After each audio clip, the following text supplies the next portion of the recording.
Hi, and welcome to another series from Vital Consultants. My name is Vitali Ono.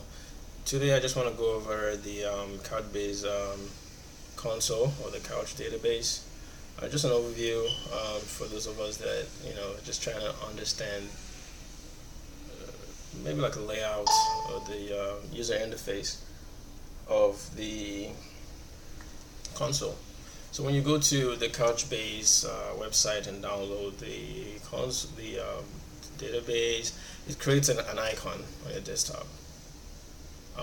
So what you want to do is double click on that icon on your desktop or whatever directory you have that shortcut. And to open up the login page on the uh, browser that would look something like this. So what you want to do is, the first thing you do is log in. Usually by default, the username is administrator and the password is password. And but on some occasions, that is different. So to get that in whatever directory where the Couchbase downloads to, usually in your C drive, on that Couchbase, you have a batch file or .bat file. You open that and look for the administrator. I'm sorry, the username and password in that file, and use that to log in. So I'm going to use the administrator username and the password. Enter password, and now I'm in the database. Just an overview of what the console looks like. This is the default one, by the way. This is not connected to any specific server. It's just the default server that came with the console. So the cluster overview looks something like this. One server, um, 3 buckets. You can see it says buckets, active buckets, 3 buckets. So the general concept of the Couch DB, which is like a NoSQL unstructured data database, is that it uses a concept of local computers known as nodes, um, and all these nodes are linked together in a cluster. So on a cluster, you may have one computer or one node. You may have a bunch of computers, but that is several nodes. And under every computer, you have a bunch of documents, unstructured data, stored in specific directories. Um, and then you can upload it to the console as data buckets. So you have the server nodes here. This is the server, the node name, the data buckets. Your data buckets will be something like your table in a relational database or a structured database.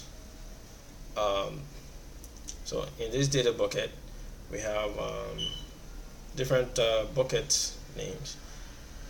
We have the beer sample, and there's a default, and it has nothing in it. And the games I'm sample, which has about 586 documents. So let's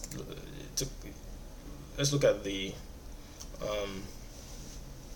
beer sample bucket, for instance. So when you click on the arrow to get more information about the bucket,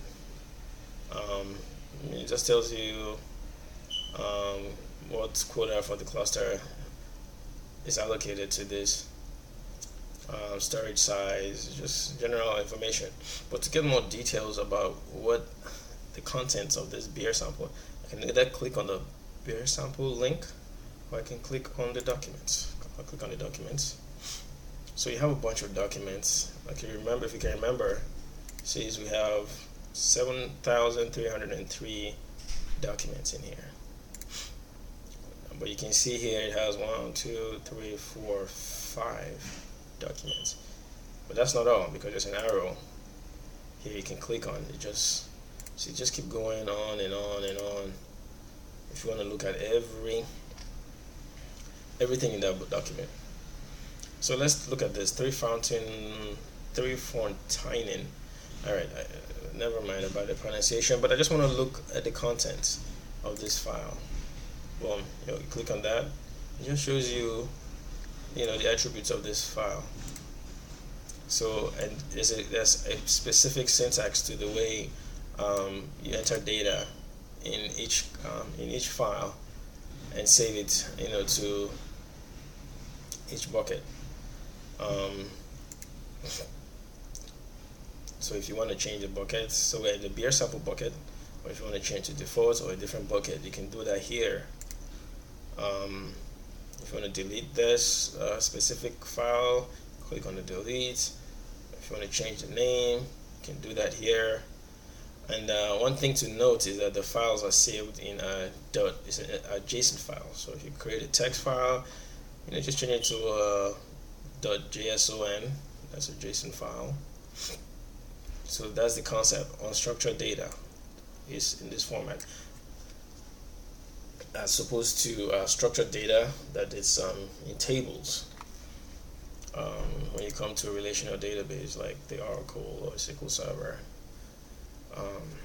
So if you want to create a new document, click on that. You name the document, my document. But I don't want to create anything, because when you create that, it creates a new document. I don't want to do that. So you can follow the same syntax in any of these other documents, to create a new name and other attributes. And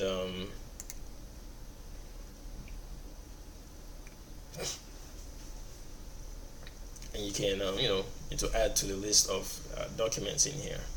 And similarly, there's actually another UI, a user interface, that you can use to query data in this console. We'll talk about that in another series on how to connect to your database, the Couch database, and actually retrieve data that is in this format and actually make sense out of the data. Thank you for watching, and I hope you like this video.